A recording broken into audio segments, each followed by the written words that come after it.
I'm going to talk to you about the 3 tambourines I designed for Remo. This is the rick. It's based on a traditional Middle Eastern tambourine called a rick. The jingles are practically the same as you'd find on a rick from Egypt or Syria. They're heavy brass, which makes this the heaviest drum of all the tambourines. It's heavier even than the Tar-Rine, which is much bigger. So that's something to keep in mind. And because the jingles on the Lotus and the Tar-Rine are flanged, I find them easier to control and much more precise. I can be much more articulate with my jingles on those. So I don't recommend this one for beginners because it's heavy. The head is the tightest of all 3. So you're going to have to really work to get your doom. And for beginners, that could be discouraging. The heaviness and the jingles being harder to control. But I'll just play a little bit so you can hear this.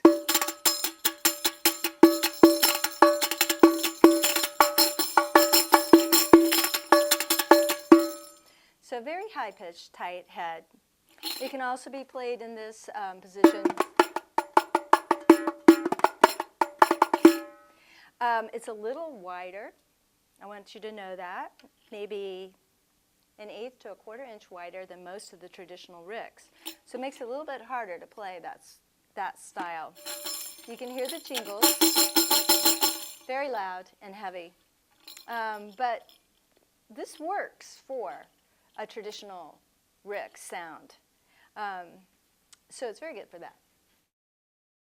Now the Lotus, I based it on a combination of that and a orchestral tambourine that I had that I liked a lot. That's why the handle is in here.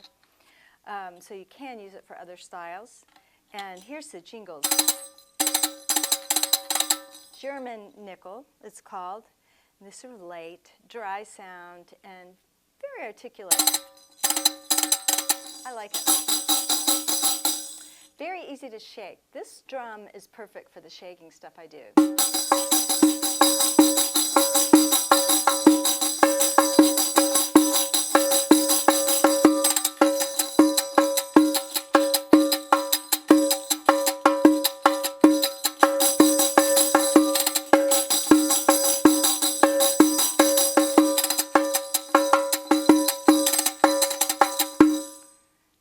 This drum a lot. This is what I start people on. It's light, it's well balanced for the shaking, and the jingles are easy to control. The Tar-Rine, though, I play a lot also. And it has a cutout, so you can play a tar style. And it's also, even though it's the lowest of these 3, the pitch is still really high, so it's good for the snapping stuff.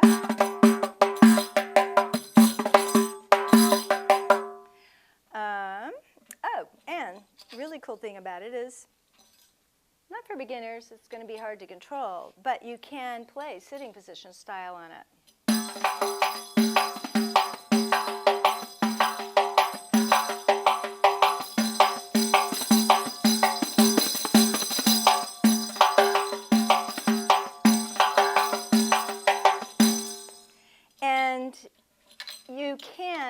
It's still good for shaking. It takes more strength than the Lotus. I wouldn't try to learn to do the shaking on this drum.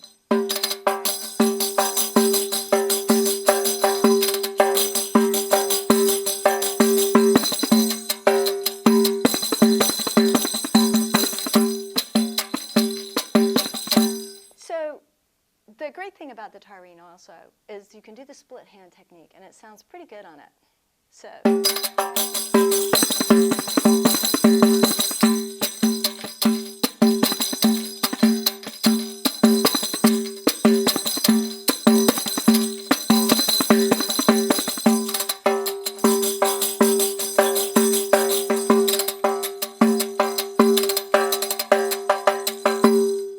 it's really a versatile tambourine, and I play it a lot. So if you're a beginner, this is the best.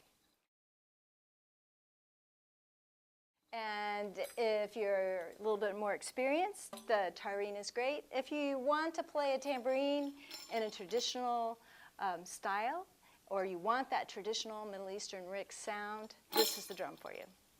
Okay.